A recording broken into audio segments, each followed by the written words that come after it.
Patch 10.2.5 is here and Season 3 is on fire.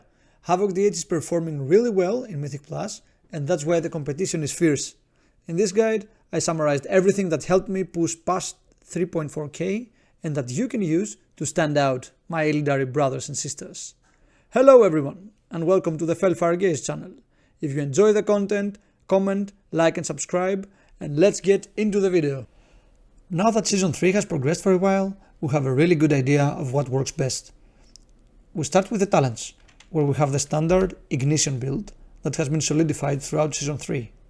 There is little choice here, but very important choices to make. So the first question is whether you're going to play Essence Break or Glaive Tempest. And this is a matter of prioritizing single target damage over overall damage, where Essence Break is the superior priority target damage option, while Glaive Tempest does the most AoE. Both are good and depends on what your comp has. So if you have a class like a Fire Mage which can carry the single target DPS, then you can use Glaive Tempest, or otherwise you might want to use Essence Break, especially on Tyrannical.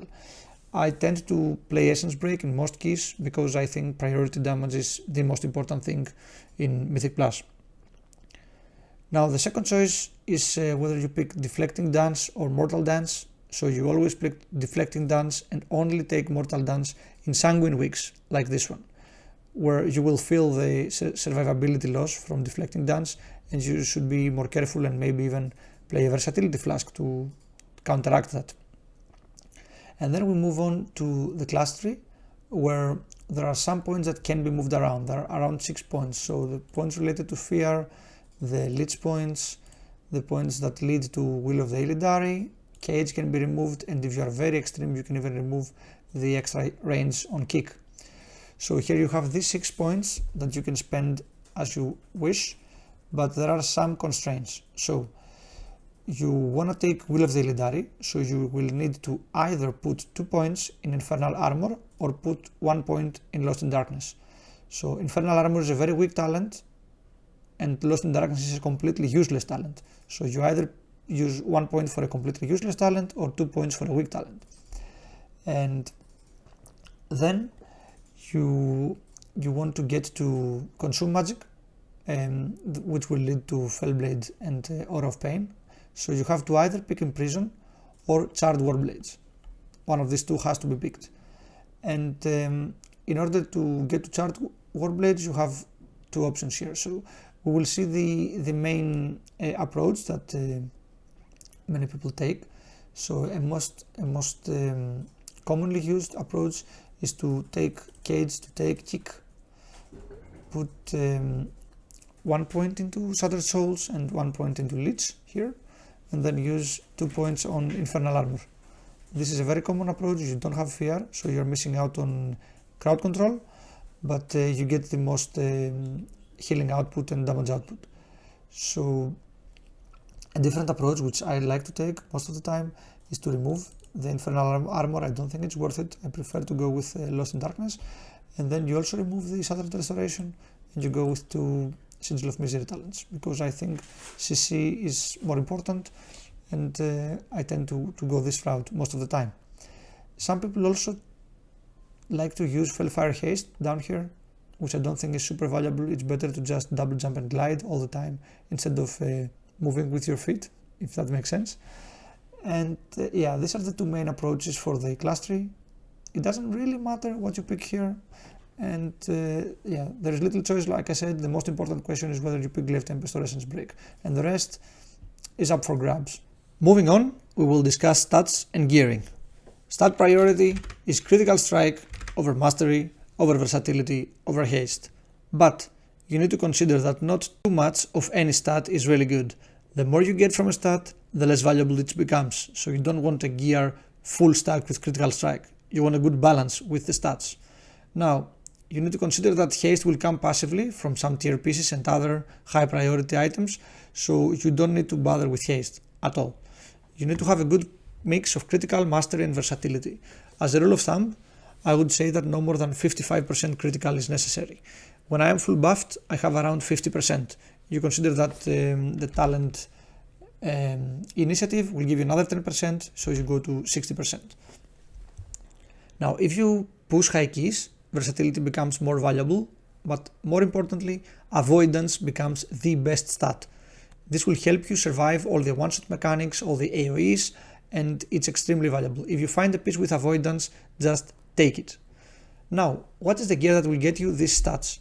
Starting on with the tier sets, you will always use tier chest, tier legs and gloves, and then you have two options. You can use, like I do, tier set shoulders, and as an off piece, use the BOE head from the raid with Versa Crit, and I also bought it with avoidance for the reasons mentioned earlier. So this is a very expensive option, so if you want a more cheap option, you can use the tier set helmet, and as an off piece, go use the Stygian Ipolder's Crit Mastery shoulders from the Council of Dreams.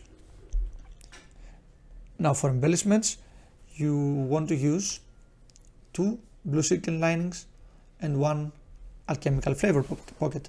So at the moment I use alchemical flavor pocket is put on my neck, and then blue silken lining is put on the finger and on the boots. There is also the possibility to put blue silken lining on the cloak, which has less stats than the boots, but you need to consider that you can get a crit versatility cloak from the first boss, which can easily be done on Mythic, and if you are pushing, you can get crit mastery cloak from Smolderon, from the 7th boss, which is way harder.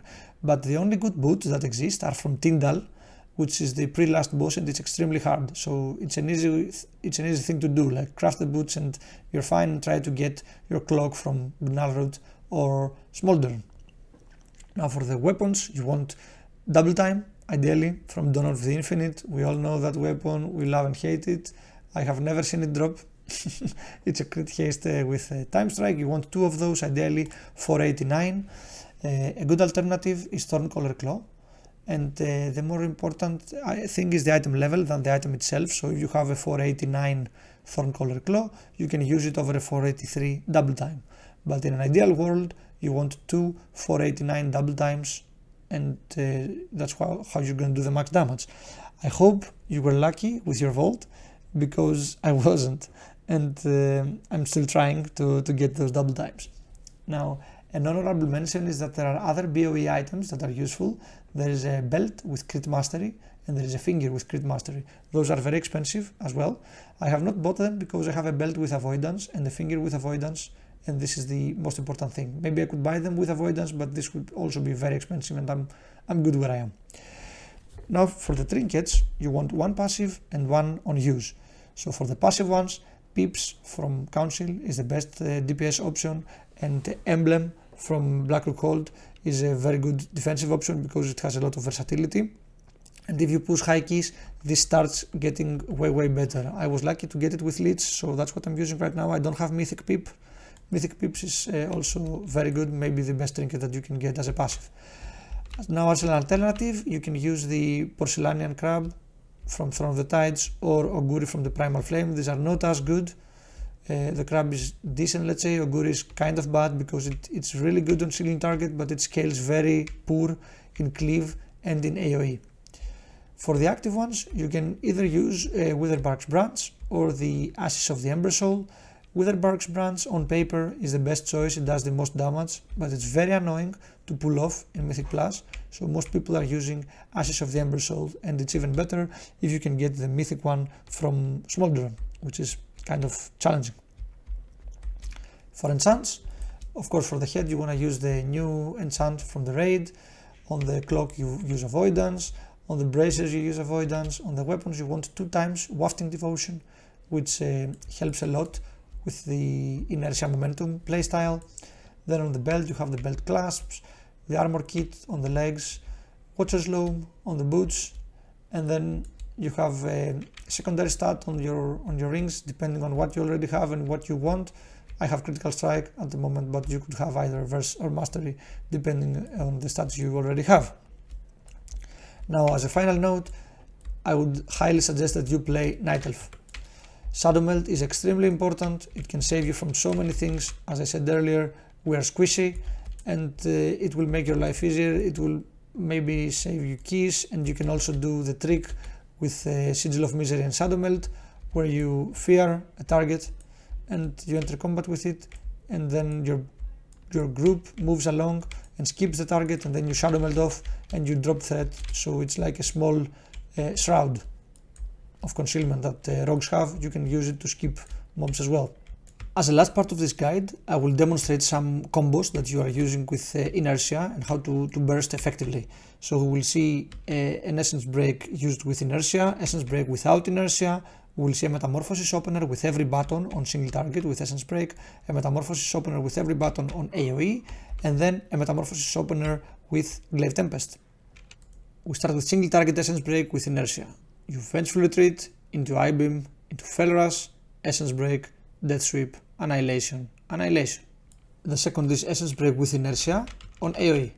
So you start by Fell Rush, I-Beam, Vengeful Retreat, essence break, and then Death Sweep, Annihilation, Annihilation. The third combo will be essence break without inertia, which you should actually never do. You should always have an emulation aura for essence break, but in case you don't, doesn't matter if it's single target or AoE, you always do the same thing. You do I-Beam, into Vengeful Retreat, essence break, Death Sweep, Annihilation, Annihilation. The next combo is a full out burst with all cooldowns on AoE. You want to get your dots up first, then pop your trinket and burst. So Emulation Aura, Sigil, The Hunt, Fell Rush, Emulation Aura, Fell Rush, Trinket, I-Beam, Essence Break, Death Sweep, Vengeful Retreat into Meta, Death Sweep, and then another I-Beam. A very similar combo can be used for single target, but yet slightly different. Here we don't care too much about our dots because they don't do too much damage, and we want to focus on our big hits. So you will start with Emulation Aura into a potion, of course. You will Fell Rush into the hand with Trinket, you I-Beam, and then Emulation Aura again, Fell Rush, Essence Break, Death Sweep with Vengeful Retreat, Meta, Death Sweep, and I-Beam. Finally, we see an AoE burst with Glaive Tempest. We start with Emulation Aura, we will Sigil, Fell Rush in, Trinket with Glaive Tempest and the Hunt. We'll then Emulation Aura again, Fell Rush again into I-Beam, Death Sweep, Vengeful Retreat Meta, Death Sweep, and I-Beam. Here you notice that I had an Emulation Aura proc, so normally I would use that Emulation Aura and Fell Rush again to buff my second I-Beam, but I assume that there is no proc, so you are prepared for all cases. And with this information, we wrap up our little guide. I hope this will help you blast in keys because Havoc is really fun and really powerful right now. If you like the content, consider subscribing to the channel for more, commenting down below, tell me what you would like to see next. Thanks a lot for watching to the end, and see you in the next one.